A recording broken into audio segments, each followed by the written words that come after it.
Vale Tudo teve uma segunda-feira bastante ruim, mais uma vez, uma audiência que tem deixado a desejar e que tem, de certa forma, impressionado muito por ser uma audiência menor que novela das 7, menor que novela das 6 até mesmo.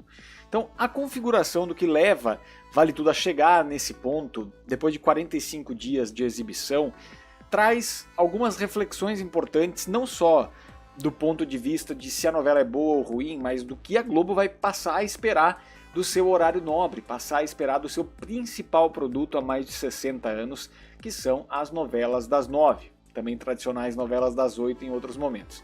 O hábito do brasileiro também mudou muito nesses 60 anos. A novela das 8 passou a ser novela das 8h30, depois das 9, depois das 9h30, justamente pelo fato de que o brasileiro passou a chegar cada vez mais tarde em casa.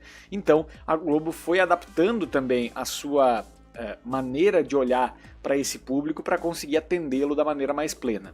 Por isso, quando a gente pensa a respeito de por que Vale Tudo pode não estar indo tão bem na capital paulista, o Gildean trouxe esse argumento numa super live do Vanucci que eu estava participando e eu achei interessante. O fato é que as pessoas de São Paulo têm chegado cada vez mais tarde em casa ou querem descansar justamente porque precisam acordar muito cedo e talvez por esse motivo estejam acompanhando pelo Globoplay.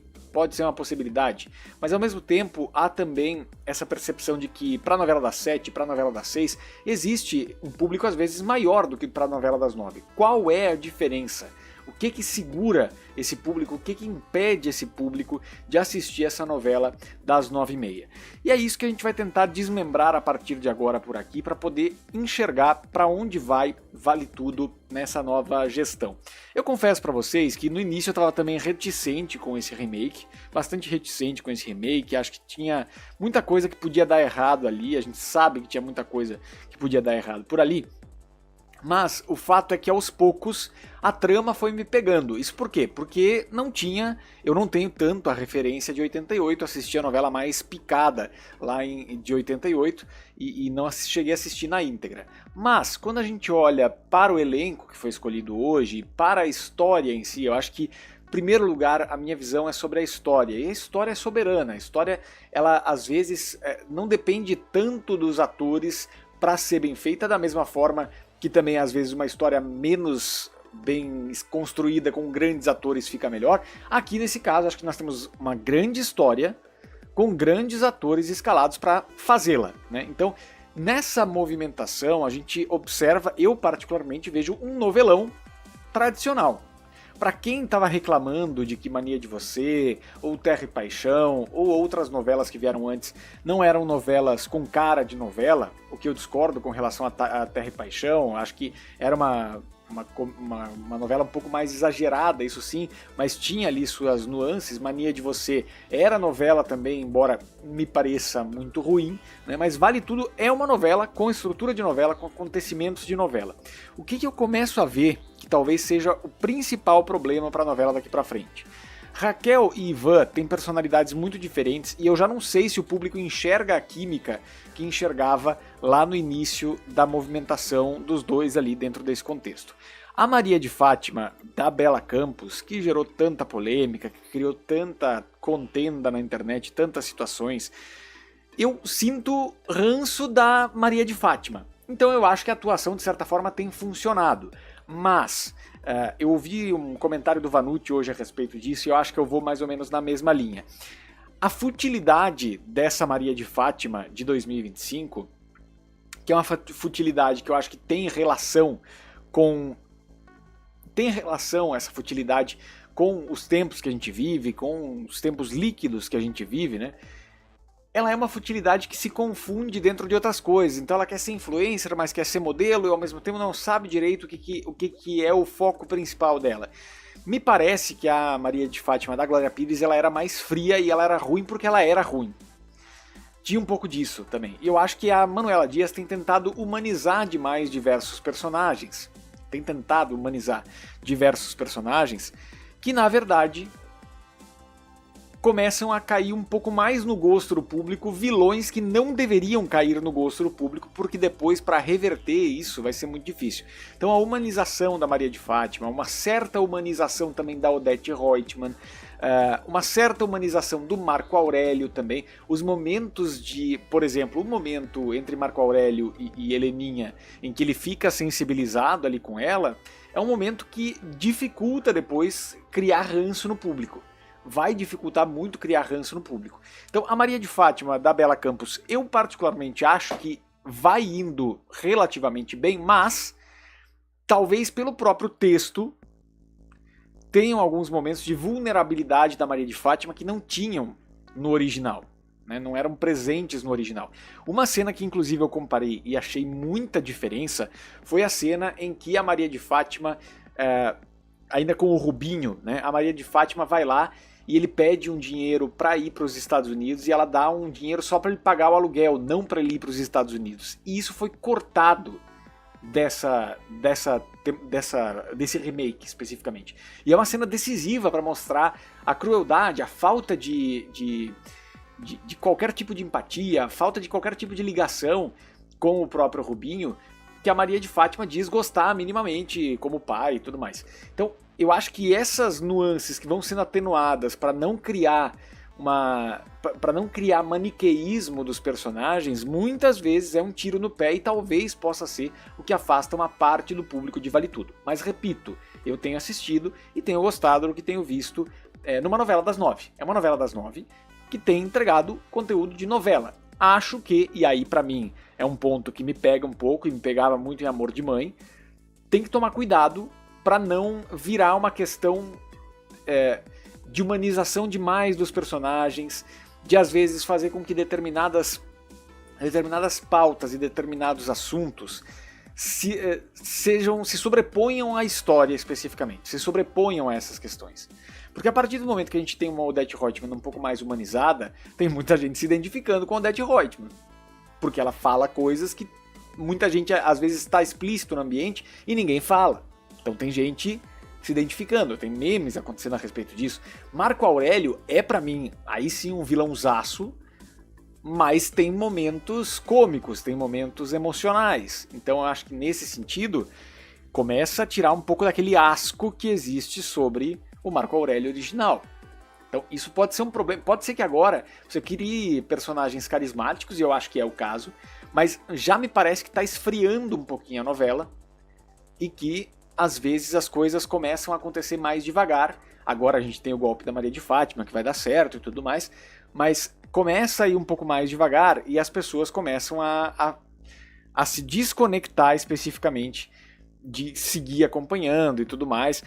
Vi muita gente falando, inclusive, essa última semana eu tava gostando muito, essa última semana pra mim começou a virar uma coisa do tipo, eu acho que eu vou dormir, mas não vou assistir porque eu já sei mais ou menos o que vai acontecer. Então, essa é uma questão.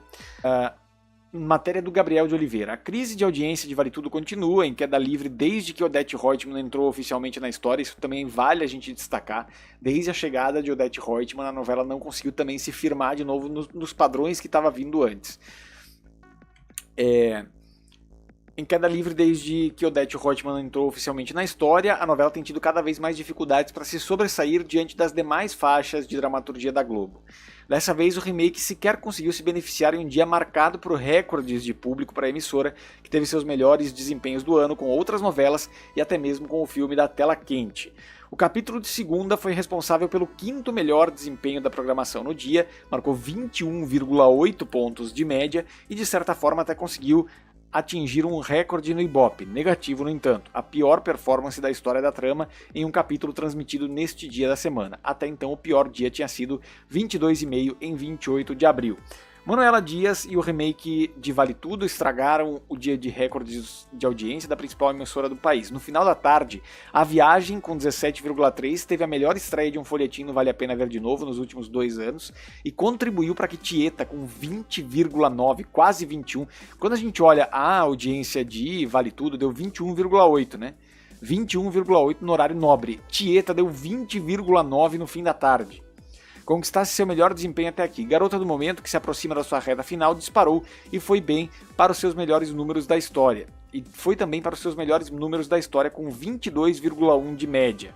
Dona de Mim, entrando na sua terceira semana de exibição, também conquistou um novo recorde, 22,5 de média. Além das 4 novelas, a Globo bateu outro recorde com A Tela Quente. Dona Lourdes, o filme, marcou 14,3 pontos de média e atingiu o melhor resultado desse espaço desde os 16 pontos em 12 de agosto de 2024, com a exibição de um musical religioso. Nós tivemos então aqui, nesta informação, menos audiência do que Garota do Momento e menos audiência do que Dona de Mim. Então, das 3 novelas do horário nobre inéditas da Globo, Vale Tudo teve a pior audiência nesta segunda-feira. Entre 21 e 29, 22 e 24, marcou 21,8 de média e share de 35,7. Se a gente olha a participação, chega próximo dos 40 que a Globo deseja, mas é um número que chama atenção. Pior desempenho numa segunda, foi apenas responsável pela 5ª maior audiência do dia, teve menos ibope que Garota do Momento e Dona de Mim, perdeu também para o Jornal Nacional e o SP2. Né? Então aqui estão os números. A média dia da Globo foi 11,2, nós tivemos os picos aqui em Tieta com 20,9, 17,3 para A Viagem, SPTV teve 15,1. Garota do Momento 22,1, SP2 23,4, depois Dona de Mim 22,5, 23,5 para o Jornal Nacional, 21,8 para Vale Tudo. Né? E assim seguiu a sua questão aqui. O Jornal da Globo deu 8,5, é um bom número para o Jornal da Globo. Depois Conversa com Bial 6,3, também bom número. 5,5 para Dona de Mim na reapresentação, é um bom número. 5,5 de madrugada, impressionante. 3,9 na média 24 horas para a Record. A Record se destacou com Hoje em Dia 3,3. Depois o Balanço Geral de São Paulo ficou entre 6,1 e 6,2. O Rico e Lázaro 4,4. Cidade Alerta 7,2. Jornal da Record 7,7. Força de Mulher 8,5. Reis 5,9. Power Couple deu 3,9 aqui. Né? No SBT, 2,5 de média, os destaques ficam com A Usurpadora com 3,7, foi bem A Usurpadora ontem. Quando Me Apaixono teve 3,8, então a Usurpadora reteve bem aqui. Chaves com 2,8, Fofocalizando 3,3, está na hora 2,9, SBT Brasil 4,1, Chaves 4,4, Caverna Encantada 3,7, Chapolin 3,8, Programa do Ratinho 4,5, venceu também o Power Couple, né? Ou não? Venceu o Power Couple. 3,9, venceu sim. Se for no confronto direto não sabemos, mas tem essa característica também. A Band deu 1,3 de média dia, teve no Jogo Aberto São Paulo seu pico com 3,1 nesse primeiro momento do dia. O Brasil Urgente São Paulo deu 3,5, o Jornal da Band 4,1, Café com Aroma de Mulher 1,7 aqui, teve essa característica também. Tá dando mais ou menos a faixa do que dava Beleza Fatal. Eu achei que viria algo mais forte nesse primeiro momento, mas essa é a característica. Galvão e Amigos 0,9. Ontem de média. É pouco. Para ser Galvão Bueno é pouco. A Rede TV, de novo, A Tarde é Sua 1.1 e o resto é audiência residual, exceto para o TV Fama. Olha aqui, TV Fama também com 1 ponto, cravou 1 ponto de média, alto número, 0,8 para o Sensacional, foi muito bem, meio ponto para o Leitura Dinâmica também, interessante, interessante. Muito bem, então é isso, minha gente, a gente vai finalizando por aqui, deixa eu ver como é que estão os comentários de vocês, o que vocês me trazem aqui para a gente debater e observar essa movimentação de Vale Tudo que a gente está falando aqui nesta terça-feira para entender o que vem pela frente. Vamos lá!